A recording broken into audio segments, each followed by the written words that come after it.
There's a collapse brewing in the NBA that, based on the title of this video, you all know about, and last night was just one of several warning signs that should have everyone on high alert of the situation. Yes, I am talking about the Phoenix Suns, and while all of this may seem like a massive overreaction because of a preseason loss that occurred last night, I promise it goes much deeper than that, which is why I'm making this video in the first place. Now just happens to be the perfect time to discuss it because of what just happened. The Phoenix Suns were the league's best regular season team last season. They looked like a well-oiled machine throughout most of the year and went into the playoffs looking for revenge after losing in the NBA Finals in 2021, but ever since the postseason began, things have been trending south fast, and in this video I'm going to be discussing everything that goes into why there is legitimate reason for concern about them moving forward. Before we start though, make sure to like the video and subscribe to the channel, as all support is very much appreciated.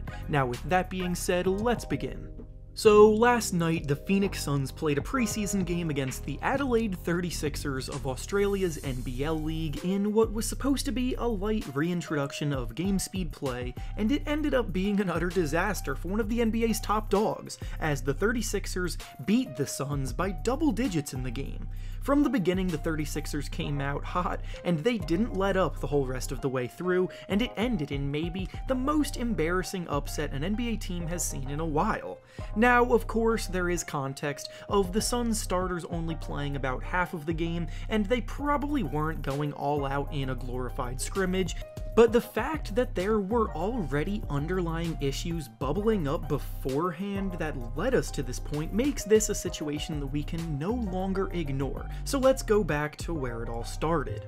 After the 2021 NBA Finals, the Suns kept their heads held high and felt good about their chances to bounce back and come back stronger to make a run at the title the next year. They re-signed Mikal Bridges and Chris Paul to lucrative extensions that offseason, they brought in guys like Landry Shamet and JaVale McGee to bolster their rotation, and they didn't really lose any of their significant contributors from their finals team, but lost in all of the positivity was the fact that DeAndre Ayton was starting to feel disrespected by the organization. Throughout the 2021 playoff run to the finals, Ayton had an outstanding postseason debut showing throughout. After averaging 16 points and then 18 points per game in Ayton's first 2 seasons, he sacrificed for the greater good of the team in 2021 in order for everything to work, and he bought into a role where he would not be as heavily involved offensively because most of the offense was run through Chris Paul along with Devin Booker.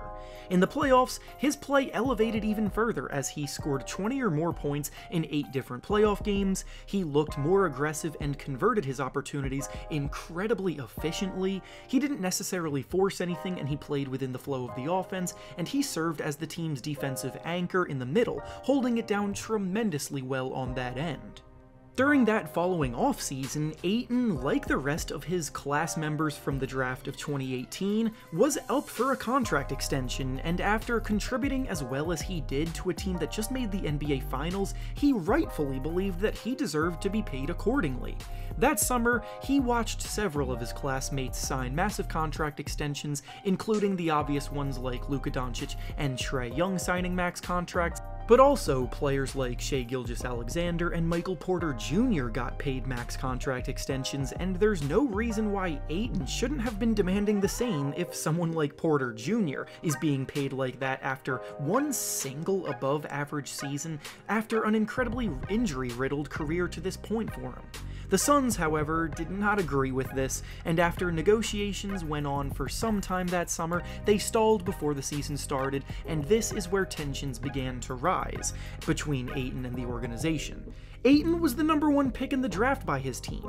He has done everything they've asked from him and more, as he sacrificed his own production for the sake of winning basketball games, and he was being treated like an expendable piece. Ayton may not be an all-star caliber player right now, but he's definitely one of the best players at his position in the tier below the all-star guys like Joel Embiid, Nikola Jokic, and Karl Anthony Towns. Ayton went into last season without a contract extension, and the message that was essentially being sent to him by the Suns organization is that they don't value him like that. So as a result of it, it's not that hard to figure out why a player like Ayton would then want to leave them. He is a professional though, so he played through the season, his individual production improved from the year before, and as is usually the case when you're winning a lot of games, it can help cover up any frustrations in the moment because the Suns were in first place, looking like the favorites to win the finals for a lot of the year. Of course, as you can probably tell based on the tone of this video, when the playoffs began, that energy once again began to shift back to reality, where Ayton's frustrations were mounting about how little he was valued by those around him. The Suns made it to the second round where they faced off against the Dallas Mavericks, who everyone expected them to beat, but after going up 3-2, needing just one more win to close it out, they crumbled harder than we've seen a top seed crumble in a while, and in Game 7, an exchange between Ayton and Coach Monty Williams happened where Ayton was subbed out and accused of quitting on the team. He played just 17 minutes in that Game 7, and they got blown out. Ayton was one of the team's best players in the playoffs again last year, prior to that Game 7 at least, but as had been a recurring theme, there was a lot of scapegoating going on, and when the Suns got eliminated, it became pretty clear that Ayton wanted to leave in free agency. The problem with this, however, is that the Suns had the right to match any offer that he received in free agency, so they just sat back and played the waiting game, which, if you think about it, further demonstrates how he wasn't a priority to them since they really weren't in contact with him that often, just waiting to match whatever he got. The whole league knew the Suns would end up matching any offer they gave Ayton, which diminished his value on the market, driving away potential interest, and when the Indiana Pacers offered Ayton a 4-year deal worth about $133 million, the Suns matched it immediately, bringing him back, but the damage has already been done. The Suns are running it back with the same core that just got embarrassed by the Dallas Mavericks. Chris Paul is a year older and was already showing signs of slowing down a ton last season. Devin Booker still hasn't proven that he can be the guy on a championship team, and DeAndre Ayton isn't necessarily thrilled to be there. So now they have a ton of chemistry issues to deal with internally, on top of the fact that several teams around them, both in the East and the West, got better and could likely pass them up. At the start of training camp, Ayton even said that he had not spoken to Coach Monty Williams one single time at all in the summer until training camp began, and his demeanor has further emphasized the lack of enthusiasm going into this new season.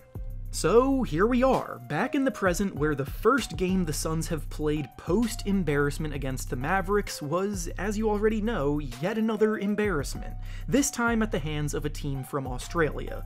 To the average viewer, the conversations surrounding the Suns right now on social media and on major news networks may come off as overreactions because, in the grand scheme of things, a scrimmage against the Adelaide 36ers in October does not mean anything. But in this specific case, it's not just a one-off thing that can be written off. The Suns could be on the verge of an implosion at the absolute worst, and their best case scenario still doesn't seem to be title contention based on the moves that have been made this summer. But with that being said, that's all I have for you today. Make sure to like the video, subscribe to the channel, and comment down below what you think about the Suns going into this new year. Thanks for watching, and I'll see you all next time.